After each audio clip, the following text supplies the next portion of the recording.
Hello दोस्तों, Bollywood shorts में आपका फिर से स्वागत है। आज मैं आपको 2015 की एक एक्शन एडवेंचर फिल्म दिखाऊंगा जिसका नाम है क्रॉनिकल्स ऑफ द घोस्टी ट्राइब। कई सालों की खुदाई के दौरान चाइना में अजीबोगरीब चीजें मिली हैं।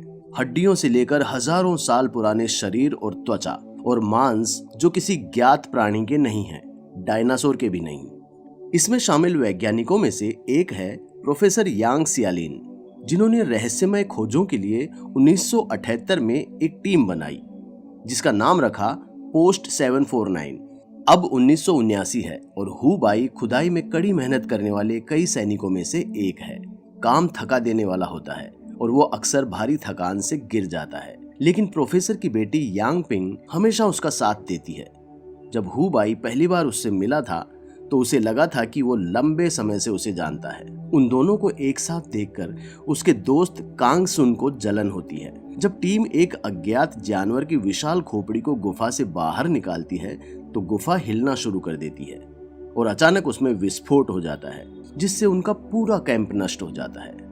ऑफिसर हान जुयांग के सैनिक अपने हथियार लड़ने के लिए तैयार करते हैं, लेकिन गुफा से बाहर आने वाले केवल प्रोफेसर यांग और उनके कुछ वर्कर्स हैं। इस घटना से पहाड़ के अंदर एक नया रास्ता खुल गया है, इसलिए वे जांच करने के लिए प्रोफेसर यांग के साथ जाने के लिए एक स्पेशल टीम बना रहे हैं। यांग पिन तुरंत अपने पिता की मदद करने के लिए आगे आती है और उसको देखकर हु बाई भी आगे आ जाता है। इन दोनों को देखकर कांग सुन भी साथ आ जाता है। टीम गुफा में एंटर करती है और खोजे गए रास्ते में जाती है, जब तक कि बहुत गहरी खाई उनके सामने नहीं आ जाती। नीचे उतरते हुए उनको एक तितली जैसा क्रिएचर अपने चारों ओर उड़ते हुए दिखाई देता है। अंततः वो एक बर्फीले सपाट जगह पर पहुंचते हैं जिसमें एक और खाई है, इसलिए वे उससे नीचे उतरते हैं जब तक कि उन्हें एक अज्ञात गुफा नहीं मिल जाती जो एक अजीब जानवर के कंकाल से भरी पड़ी है।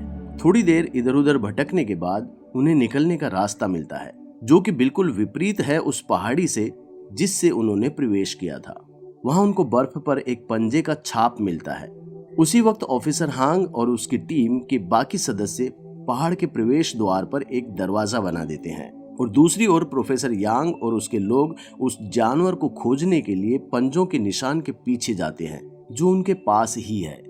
जो जीव उन्हें सबसे पहले खाई में दिखाई दिए थे, अब वे उन्हें और करीब से देख सकते हैं। वे देखते हैं कि वे तितली की तरह नहीं हैं, वे अजीब से दिखने वाले चमगादड़ हैं।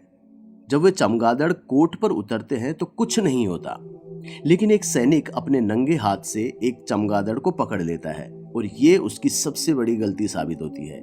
वो अचानक एक नीली आग से बड़ी जल्दी जलने लगता है और वहां उसकी हड्डियों के अलावा कुछ नहीं बचता। जल्द ही वे इन चमगादड़ों से घिर जाते हैं और सैनिक उन्हें डराने के लिए गोली चलाना शुरू करते हैं, लेकिन कुछ लोगों को आग में खो देते हैं।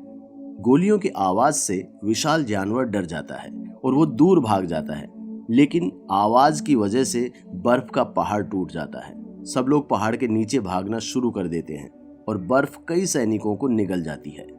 लेकिन एक जगह ऐसी आती है जहां वे आगे नहीं बढ़ सकते। उनके सामने एक खाई है। उनके पास कूदने के अलावा कोई ऑप्शन नहीं है, लेकिन ऐसा करने से पहले प्रोफेसर यांग हु बाई और अपनी बेटी को एक साथ बांध देते हैं।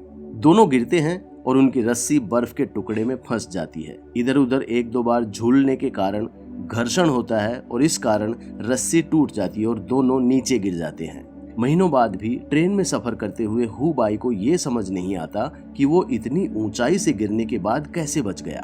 जब उसे नीचे गहराई में होश आता है तो पार्टी के केवल 4 लोग बचे होते हैं, who by, professor Yang, Yang ping और कांग सू। बची हुई टीम कुछ मशालें जलाती है और अपनी खोज जारी रखती है। वो एक विशाल गुफा में पहुंचते हैं जिसके अंदर एक लंबा टावर है जो खंडहरों से घिरा हुआ है, जिसे प्रोफेसर यांग कुनलुन, जो एक जगह है, उसका पवित्र महल बताते हैं। कहा जाता है कि टावर में 9 फ्लोर हैं जहां दानव प्राणियों को बंद कर दिया गया है और यही वो जगह है जिसे प्रोफेसर यांग लंबे समय से ढूंढ रहे थे। प्रोफेसर यांग अपने घुटनों पर बैठ जाते हैं और एक मोमबत्ती जलाते हैं जो कि काफी लंबी हो जाती है, जिससे कई चमगादड़ दिखाई देते हैं और एक लाल चमक के साथ टावर को घेर लेते हैं।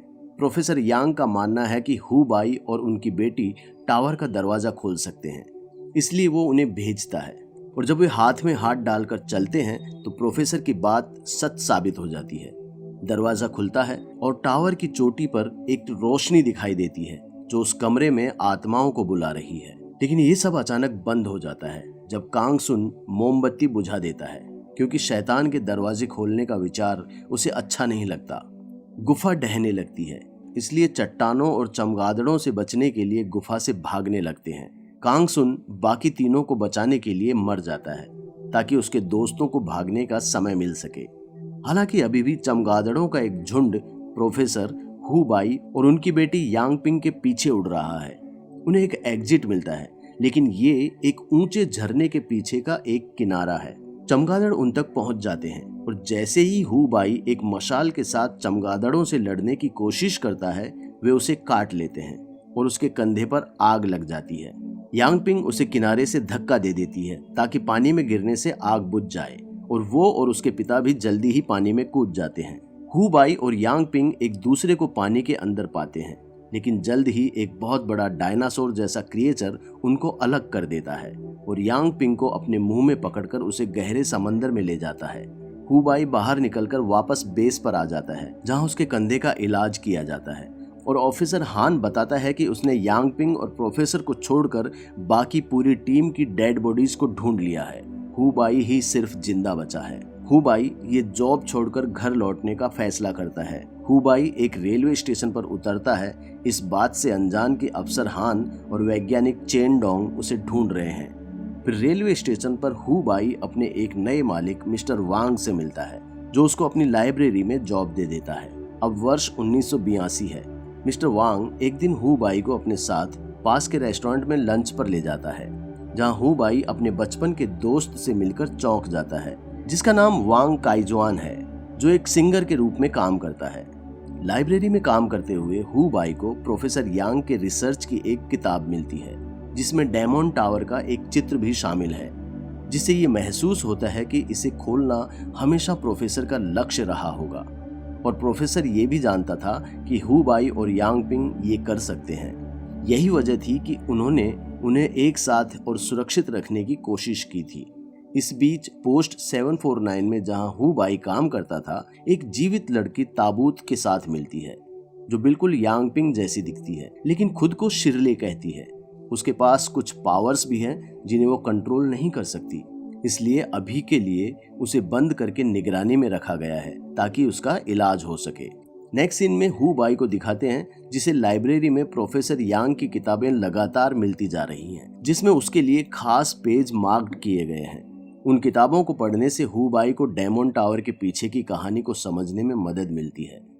3 साल बाद 1985 में ऑफिसर हांग ये जानकर चौंक गए कि उनकी टीम ने प्रोफेसर यांग को पहाड़ों में जीवित एक गुफा के अंदर छिपा हुआ पाया है। इस बीच वेस्ट चाइना में ऑयल सिटी नाम की एक जगह पर रहस्यमय विशालकाय जानवरों का हमला होता है। उन जानवरों ने अपने रास्ते में सब कुछ नष्ट कर दिया है। प्रोफेसर यांग ने ऑफिसर हान से कहा कि ये सब डेमोन टावर खोलने की वजह से हुआ है, इसलिए प्रोफेसर यांग जांच करने के लिए उस जगह पर जाते हैं। नेक्स्ट सीन में दिखाते हैं कि इस घटना से हु बाई के कंधे का निशान उसे तकलीफ देता है और डॉक्टर से मिलने के कारण उसकी लोकेशन ऑफिसर हान को पता चल जाती है। एक दोपहर कंधे का दर्द इतना तेज हो जाता है कि अचानक हु बाई की पीठ पर आग लग जाती है और वो अपनी शक्तियों का प्रदर्शन करना शुरू कर देता है। हु बाई लाइब्रेरी के फर्नीचर को हवा में उड़ाने लगता है। मिस्टर वांग, जो कि हु बाई के मालिक हैं, वहां आ जाते हैं। वो ऐसे बिहेव करता है जैसे ये सब उसके लिए नॉर्मल है और बताते हैं कि चमगादड़ों के हमले के कारण हु बाई का खून एक राक्षसी शक्ति से दूषित हो गया है, जो अब उसे शक्ति देता है लेकिन उसे नरक में खींच सकता है। हु बाई को समझ नहीं आता कि मिस्टर वांग ये सब कैसे जानते हैं, इसलिए मिस्टर वांग अपनी शक्तियों का उपयोग करके लाइब्रेरी को एक पुराने मकबरे में बदल देता है और बताता है कि वो सोउलिन देश के राजकुमार यी का रक्षक है। मिस्टर वांग बताते हैं कि राजकुमार यी हु बाई के पूर्वज थे और डेमोन यानी विशालकाय जानवर डेमोन टावर से पृथ्वी पर आते थे, जिन्होंने पृथ्वी पर कब्जा कर लिया था और हु बाई के पूर्वज राजकुमार यी ने डेमोन टावर को बंद करने के लिए अपने शरीर का इस्तेमाल किया था, इसलिए ज्यादातर राक्षस जानवरों को पृथ्वी छोड़ देनी पड़ी। हालांकि उनमें से कुछ ने छिपकर मानव रूप धारण कर लिया, यहाँ तक कि खुद इंसानों से शादी कर ली। मगर वो जानते हैं कि हु बाई ही एकमात्र ऐसा व्यक्ति है जो डेमन टावर को खोल सकता है और डेमोन्स को फिर से मुक्त करा सकता है।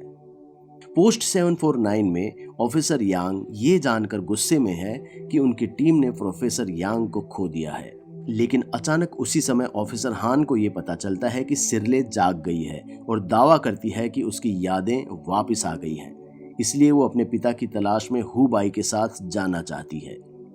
ऑफिसर हान उसे भर्ती करने के लिए लाइब्रेरी ले जाता है, लेकिन हु बाई वापस आने से इनकार कर देता है। हु बाई अपना मन बदल लेता है जब उसे शिरले के बारे में पता चलता है, क्योंकि वो यांग पिंग को बहुत याद करता है। मिस्टर वांग बोलते हैं कि हु बाई को नहीं जाना चाहिए क्योंकि राक्षस उसे डेमन टावर को फिर से खोलने के लिए पकड़ना चाहते हैं। लेकिन हु बाई ये समझना चाहता है कि यांग पिंग कैसे वापस जिंदा हो गई, और तभी जानवर की आत्माएं राजकुमार की कब्र पर भी हमला कर देती है। इसलिए मिस्टर वांग हु बाई को जाने की परमिशन दे देते हैं। हु बाई अपने बचपन के दोस्त मिस्टर वांग काइजुआन के साथ लाइब्रेरी छोड़ देते हैं। वे नॉर्थ चाइना की ओर जाते हैं, जहां वे उस टीम से मिलते हैं जो प्रोफेसर की तलाश करेगी। Shen Dong, Shao Wei Wei नामक एक महिला, सैनिकों का एक समूह और शिरले।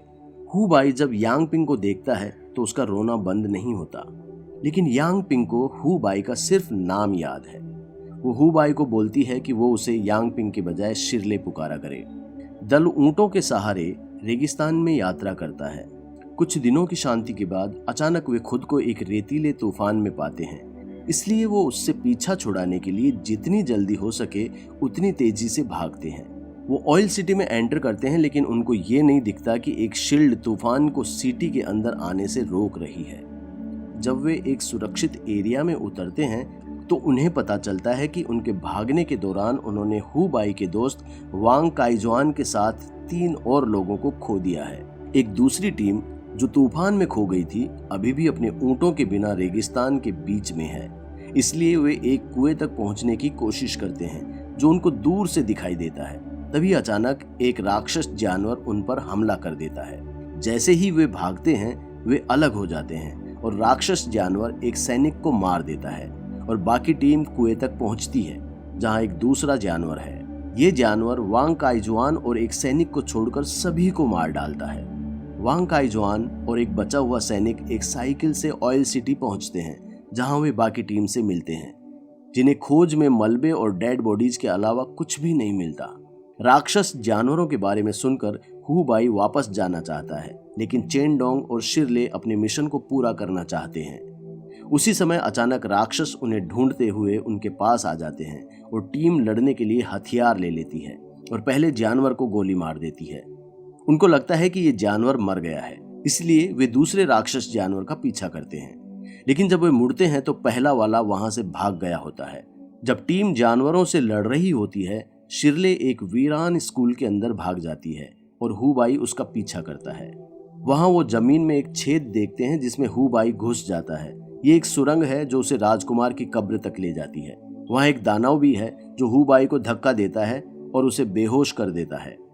फिर शिरले आती है और वो उस जानवर पर काबू कर लेती है, जिससे वो भाग जाता है।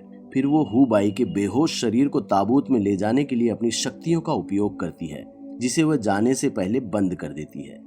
शहर में और अधिक राक्षस आ गए हैं, इसलिए टीम इमारत की सबसे ऊंची मंजिल पर छिप जाती है चांदी की गोलियों और रॉकेट लॉन्चरों के साथ, ताकि वे दूर से हमला कर सकें। वे कुछ को मारने में कामयाब होते हैं, लेकिन ज्यादातर राक्षस उन्हें चकमा दे देते हैं और उनका पीछा करने के लिए वे इमारतों पर चढ़ जाते हैं। वेई वेई एक पुतला होने का नाटक करके किसी तरह बच जाती है और फिर वांग काइजुआन के साथ एक बस के अंदर छिपने के लिए दौड़ती है, लेकिन राक्षस जानवर बस पर हमला कर देते हैं और वो दोनों बचने की पूरी कोशिश करते हैं।